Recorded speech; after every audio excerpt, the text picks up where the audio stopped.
And so the first thing we're going to do is select that we're going to do a package and put in our package name. I'm just going to call this a 12 by 12 by 12 box.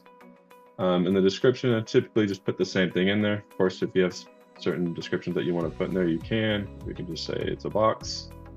And if that product actually has a barcode on it, I highly recommend that you utilize that. If not, I'm just going to go ahead and plug this in once again, so that way we can use this as a barcode later on.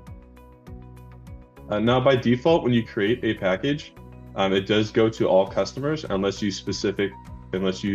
select a specific customer, then it'll go to those customers. You can add multiple and it'll keep adding. In this case, I just want to have it as one. So this is just going to go to my customer bingo. And then you have the option of a default package. So if this package is always supposed to be a default, which just means it's going to go for every order, you can select that, up to you or not. The next thing we're going to go ahead is put in our weights and measurements, or our DIMs here. So 12 by 12 by 12, and I'm just going to say this weighs half a pound.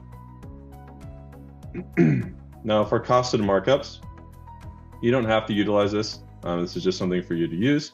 But let's say I want to push this charge on to my customers, and this costs me 10 cents.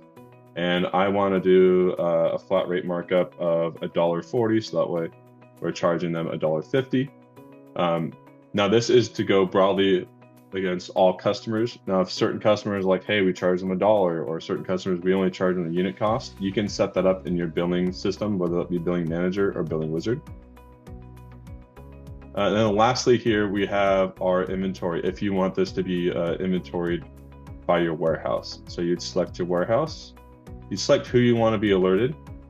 So I'm gonna have myself selected. The current quantity, so let's say we're at 500. And I want to be alerted when we're at 200, so that way I have enough time to put that order in to get more of these boxes. Go ahead and hit save here.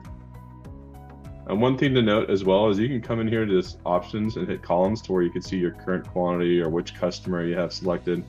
Just note all of these in here can be moved around as well. And it is by warehouse. So if you are using multiple warehouses, you can see which one it is set up that way.